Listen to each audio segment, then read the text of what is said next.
এই সংসদে তারা আজকে প্রমাণ করতে ব্যর্থ হয়েছে যে রাজনৈতিক স্থিতিশীলতা বিচার বিভাগের স্বাধীনতা, আইন শৃঙ্খলা পরিস্থিতি নিয়ন্ত্রণ ও মব সৃষ্টি দমন ও শিক্ষা কাঠামো পুনর্বিন্যাস, কর্মসংস্থান তৈরি না করেই অর্থনৈতিক স্থিতিশীলতা অর্জন করে জনপ্রত্যাশা পূরণ কিভাবে সম্ভব?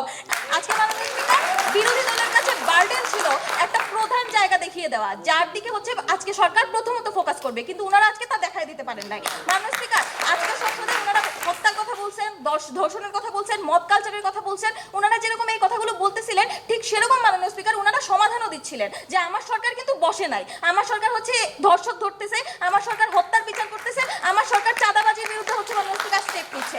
এখন আপনার এই সহায়ক জায়গাতে যদি সরকার স্টেপ নিয়ে নেয় তাহলে আমাদের কি, আমাদের গুরুত্ব দিতে হবে কোন জায়গা নিয়ে আমাদের সবচেয়ে বেশি চিন্তা। মাননীয় স্পিকার, আজকের এই সংসদে যখন আমি হেঁটে আসছি, আজকে মাননীয় স্পিকার আমি জানি যে আমার মাথার উপর 60,000 টাকার ঋণ আছে মাননীয় স্পিকার, $664 ঋণ আছে মাননীয় স্পিকার। আজকে বাংলাদেশে যে সন্তান 1 মাস পরে জন্মাবে মাননীয় স্পিকার, তার মাথা পিছু ঋণের পরিমাণ মাননীয় স্পিকার $664 মাননীয় স্পিকার। তাহলে কোন জিনিসটা আমাদের বেশি গুরুত্ব দেওয়ার কথা? মাননীয় স্পিকার, আমরা জানি ইরানে ইতিমধ্যে হরমুজ প্রণালী বন্ধ হয়ে গেছে মাননীয় স্পিকার। আমরা জানি না আজ থেকে 10 দিন পর বাংলাদেশের অবস্থা কি হবে।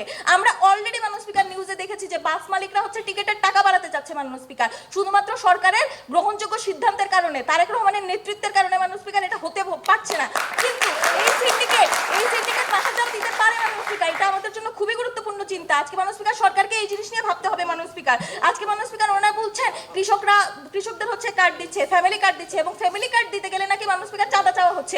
এরকম কোনো ঘটনার নজির নাই মাননীয় স্পিকার, এরকম কিচ্ছু ঘটেনি মাননীয় স্পিকার। সেনাবাহিনী নিজে দায়িত্ব নিয়ে মাননীয় স্পিকার এই জিনিস তদারকি করছে। আজকে মাননীয় স্পিকার আমাদের স্বরাষ্ট্রমন্ত্রী স্টেপ নিয়েছেন, বলেছেন চাঁদা যদি কেউ চায় মাননীয় স্পিকার সাথে সাথে ওনার সাথে যোগাযোগ করতে মাননীয় স্পিকার। এই সরকার কোনো জায়গাতে মাননীয় স্পিকার ঘাটতি রাখছে না।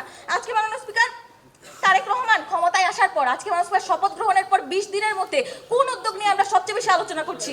আমরা ফ্যামিলি কার্ড নিয়ে আলোচনা করেছি, আমরা কৃষক কার্ড নিয়ে আলোচনা করেছি, আমরা কৃষকদের উনি ঋণ মওকুফ করে দিয়েছেন তা নিয়ে ভূয়সী প্রশংসা করেছি মাননীয় স্পিকার। কেন করেছি? কারণ আজকের বাংলাদেশে দাঁড়িয়ে এই জিনিসগুলো আপনার সবচাইতে বেশি গুরুত্বপূর্ণ। আজকে যদি কৃষকদের পেটে ভাত না থাকে, কালকে সকালে উঠে চালের দাম বাড়লে আপনি কি খাবেন মাননীয় স্পিকার?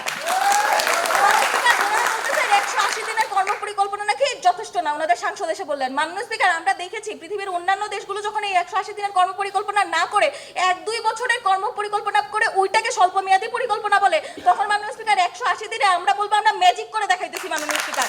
তারেক রহমান আসার পর ঈদের আগেই মাননীয় স্পিকার ফ্যামিলি কার্ড মানুষের হাতে পৌঁছে যাচ্ছে।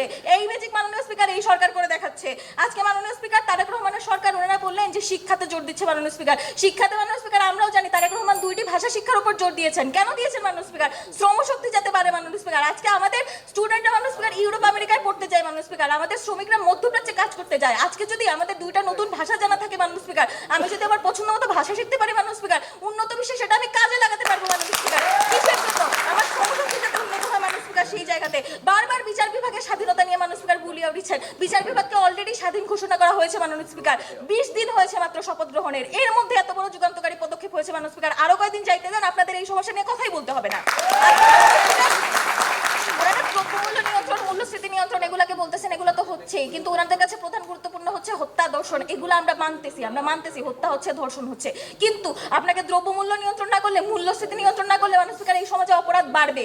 আজকে মাননীয় স্পিকার মানুষ খোঁজ রাস্তা পাবে না, কই যাবে মাননীয় স্পিকার? যখন মানুষজন দেখবে হচ্ছে গিয়ে তার চালের দাম বাড়তেছে, তেলের দাম বাড়তেছে, আজকে যখন হইতেছে মাননীয় স্পিকার বাসের টিকেটের দাম বাড়বে, ডিজেলের দাম বাড়বে, এই যে জনগণ উদ্ভ্রান্ত হবে, তখন আমার সরকার কি করবে মাননীয় স্পিকার? এই জন্য আমার সরকার মাননীয় স্পিকার সবচেয়ে গুরুত্বপূর্ণ সিদ্ধান্ত নিয়েছে অর্থনৈতিক স্থিতিশীলতার জন্য।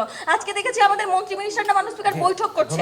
আজকে মাননীয় স্পিকার সেই জায়গাতে দাঁড়িয়ে উনাদের বিতর্কের কোনো জায়গাই ছিল না, তাই এই প্রস্তাবের জন্য এই সংসদে গৃহীত হয় তার জোর দাবি জানাচ্ছি।